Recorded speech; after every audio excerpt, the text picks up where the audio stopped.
Chapitre 9.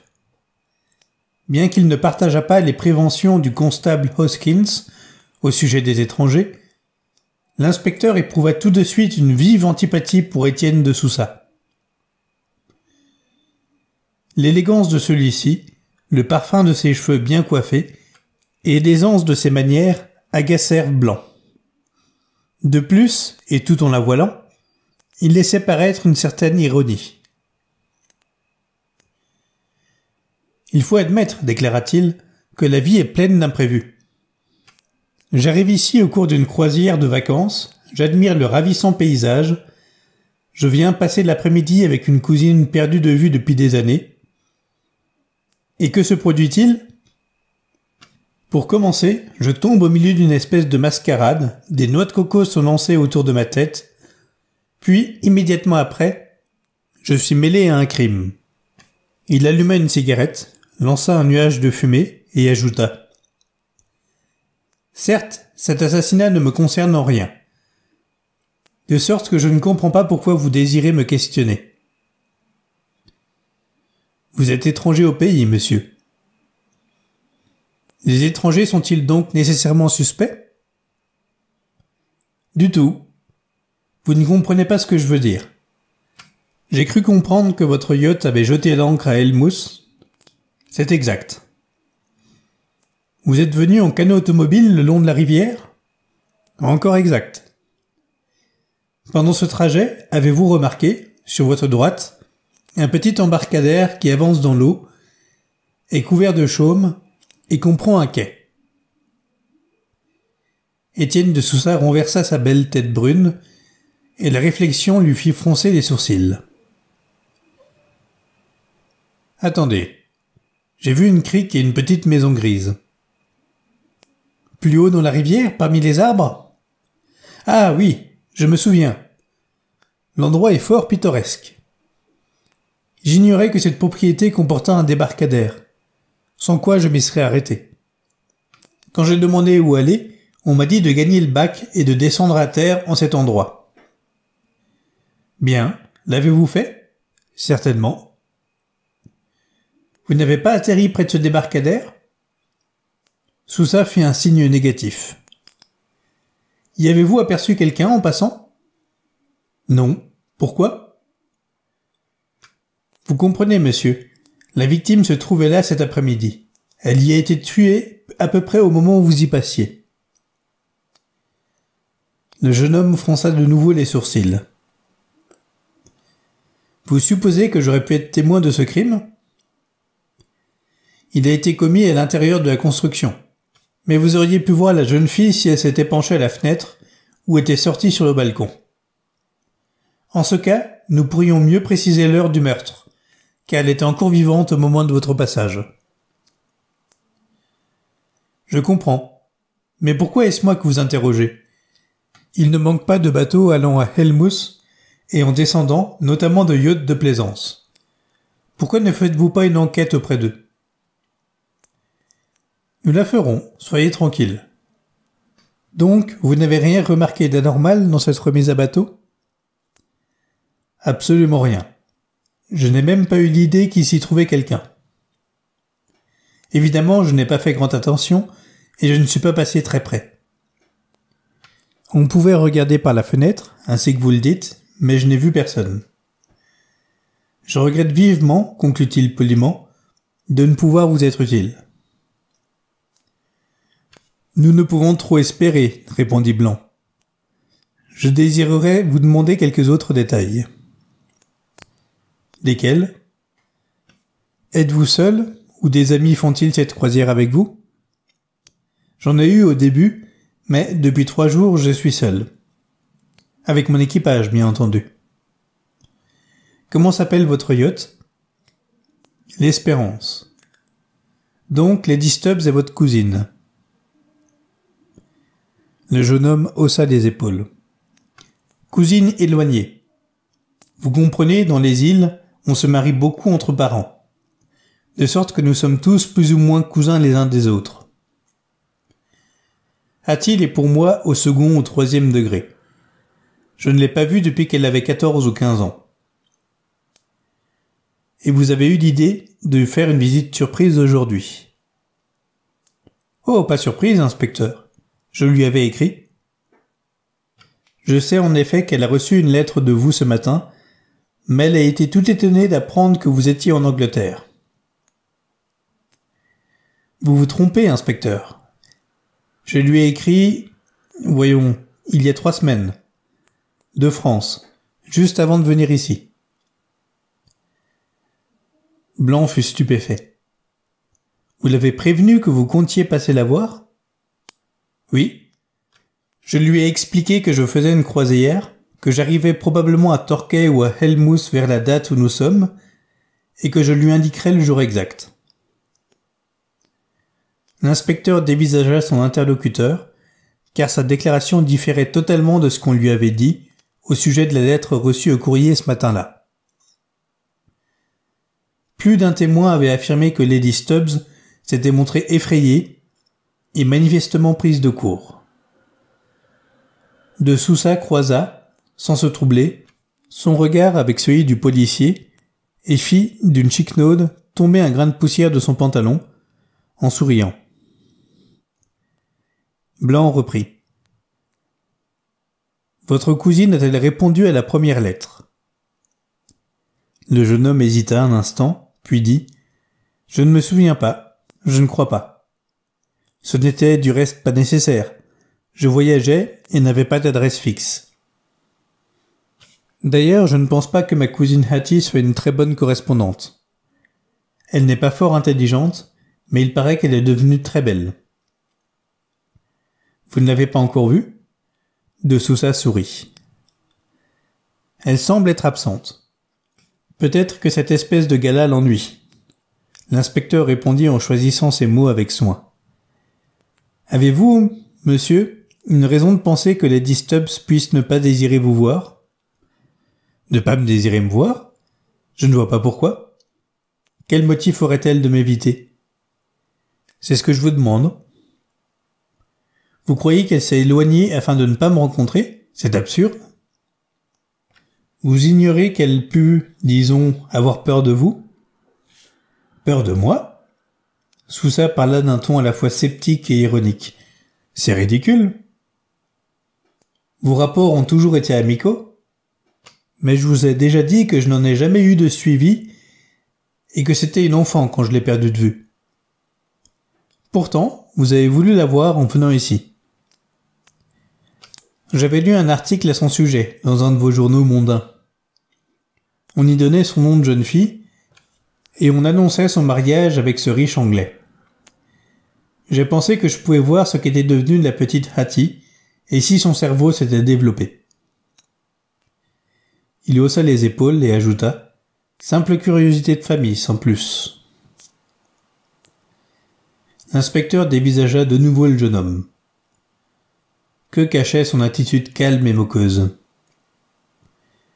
Il adopta un ton plus confidentiel. Pourriez-vous me communiquer quelques renseignements au sujet de votre cousine? Me parler de son caractère et de ses réactions? De Sousa parut étonné. Quel rapport cela pourrait-il avoir avec l'assassinat du débarcadère dont je crois que vous vous occupez? Il pourrait en exister un. Étienne regarda l'inspecteur pendant un moment, sans parler, puis il leva un peu les bras et répondit. Je n'ai jamais bien connu Hattie. Elle appartenait à une nombreuse famille et je ne m'intéressais pas spécialement à elle. Toutefois, en réponse à votre question, je ne crois pas qu'elle ait présenté d'inclinaison vers l'assassinat. Oh, monsieur, je n'imaginais rien de semblable. Vraiment? Pourtant, à quoi tendait votre question? Non, à moins qu'elle n'ait changé du tout au tout, Hattie n'a rien d'une meurtrière. Il se leva et conclut. Je pense que vous n'avez rien de plus à me demander, inspecteur. Il ne me reste donc qu'à vous souhaiter le plus grand succès dans votre enquête. J'espère que vous ne quitterez pas Helmouth avant un jour ou deux, monsieur. Vous êtes fort courtois, mais est-ce un ordre? Une prière, tout au plus. Merci. Je compte rester à Helmouth pendant 2 jours. Sir George m'a aimablement demandé de m'installer chez lui, mais je préfère rester à bord de l'Espérance. Si vous désirez m'interroger davantage, c'est là que vous me trouverez. » Il s'inclina poliment. Hoskins lui ouvrit la porte et il sortit. « C'est un type onctueux, » murmura Blanc. « En admettant que sa cousine soit encline au meurtre, pourquoi a-t-elle attaqué cette fille anodine? Ce n'est pas logique. » « On ne sait jamais avec les toqués, » observa Hoskins. « Est-elle vraiment toquée? Trouve-t-elle amusant ou utile d'entourer le cou de quelqu'un d'une corde et de l'étrangler? Puis, où diable est-elle?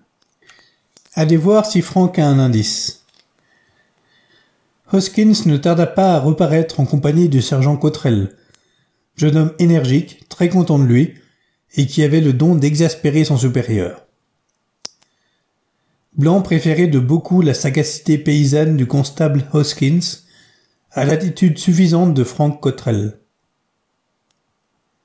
« On cherche encore dans la propriété, » déclara celui-ci. « Nous sommes sûrs que cette dame n'a pas franchi la grille. Le jardinier en second s'y trouve. Il distribue les entrées et les fait payer et jure que Lady Stubbs n'est pas sortie. Je suppose qu'il existe d'autres issues que la porte principale. Oh oui, le sentier qui conduit au bac.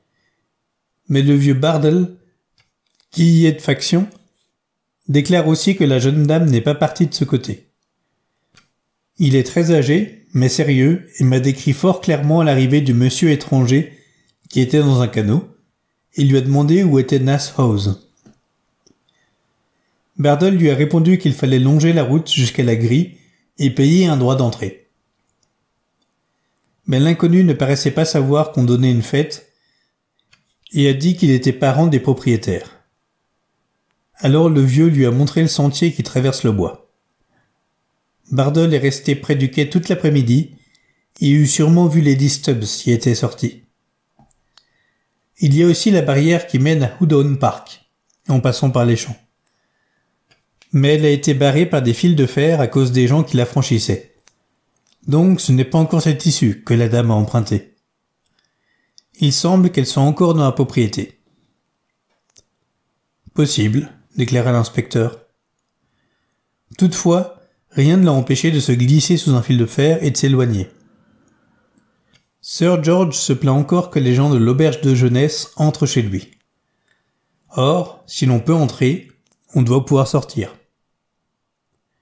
Certes, chef. Seulement j'ai interrogé la femme de chambre de Lady Stubbs. Celle-ci portait, il consulta un papier, une robe en crêpe Georgette, un grand chapeau noir, des escarpins vernis ayant des talons Louis XV de 10 cm de haut. On ne s'habille pas ainsi pour courir la campagne. Elle n'a pas changé de toilette? Non, j'ai demandé à la femme de chambre. Rien ne manque, ni un vêtement, ni même une mallette. Tous les souliers sont là aussi. L'inspecteur Blanc fronça des sourcils, car des hypothèses pénibles se présentaient à son esprit. Il l'ordonna sèchement. Allez chercher la secrétaire. Miss Brevis entra, l'air plus énervé qu'à l'ordinaire, et quelque peu essoufflé. Vous me demandez, monsieur l'inspecteur? Si ce n'est pas urgent, je voudrais retourner auprès de Sir George, qui est dans un état affreux. À quel sujet? Il vient seulement de se rendre compte que Lady Stubbs a disparu. Je lui ai dit qu'elle était probablement allée faire une promenade dans les bois, mais il est persuadé qu'il lui arrivait malheur. C'est insensé. Peut-être pas tellement. En somme, nous avons déjà eu un crime aujourd'hui. Vous ne supposez pas que Lady Stubbs... C'est ridicule, elle est fort capable de veiller sur elle-même. Vraiment? Bien sûr, ce n'est pas une enfant. Mais elle est un peu désarmée, je crois. Allons donc. Il lui plaît de temps à autre de jouer les faibles d'esprit quand elle ne veut rien faire. Son mari s'y laisse prendre, mais pas moi. Vous ne semblez pas l'aimer beaucoup, dit Blanc qui parut assez frappé. Miss Brewis serra les lèvres. « Je n'ai ni à l'aimer ni à la détester, répliqua-t-elle. La porte s'ouvrit, violemment, et Stubbs entra. « Écoutez, cria-t-il, il faut que vous agissiez. Où est Hattie? Trouvez-la, je me demande ce qui se passe ici. Cette maudite fête a permis à un maniaque du crime d'entrer en payant et de passer l'après-midi à tuer des gens. Voilà mon avis. » Je ne crois pas que nous puissions voir la situation sous une couleur aussi sombre. C'est fort bien pour vous qui êtes là tranquillement assis, mais moi je veux retrouver ma femme. Je fais fouiller la propriété, Sir George. Pourquoi ne m'a-t-on pas prévenu qu'elle avait disparu? Il paraît qu'on ne l'a plus vue depuis 2 heures au moins. J'ai trouvé curieux qu'elle ne soit pas venue juger le concours des travestis d'enfants. Mais personne ne m'a avoué qu'elle était partie. Nul ne le savait, répondit Blanc. Quelqu'un aurait dû s'en apercevoir. Il se tourna vers Miss Brewis. Vous auriez pu le savoir, Amanda. Vous étiez chargée de la surveillance générale. Je ne puis être partout en même temps, murmura la secrétaire, qui parut prête à pleurer. J'ai tant de choses à vérifier. S'il a plu à Lady Stubbs de s'en aller... S'en aller? Pour quelle raison? Elle n'en avait aucune, à moins qu'elle n'ait voulu éviter ce métèque. Blanc saisit la balle au bond. Je voulais vous demander ceci. Lady Stubbs a-t-elle reçu, il y a environ 3 semaines, une lettre de Monsieur de Sousa, lui annonçant qu'il allait venir en Angleterre? Sir George parut étonné. Non, sûrement pas. Vous en êtes certain? Absolument. Elle m'en eût parlé. Au contraire, elle a été tout à fait bouleversée en recevant une lettre de lui ce matin. Elle en a même contracté une migraine qui l'a tenue au lit presque toute la matinée. Que vous a-t-elle dit au sujet de cette visite? Pourquoi redoutait-elle tant de voir son cousin? Le mari parut embarrassé. Je n'en sais trop rien. Elle répétait qu'il avait des défauts. Lesquels? Elle ne s'expliquait guère, mais ressassait comme une enfant qu'il était très méchant et qu'elle déplorait qu'il vînt ici. Elle affirmait qu'il avait fait du mal. Quand cela? Oh, il y a très longtemps. Je suppose que cet Étienne de Sousa était la brebis galeuse de la famille et que ma femme en avait entendu parler dans son enfance sans très bien comprendre. Aussi lui faisait-il peur. J'ai supposé qu'il s'agissait d'un cauchemar puéril. Elle est, parfois, un peu enfantine. Elle a des sympathies, des antipathies, et ne peut les expliquer. Vous êtes sûr, Sir George, qu'elle n'est pas entrée dans aucun détail? Stubbs sembla gêné. Je ne voudrais pas que vous fassiez état de ces paroles. Donc elle a précisé. Bon, je vais vous le dire. Elle a répété plusieurs fois. Il tue des gens.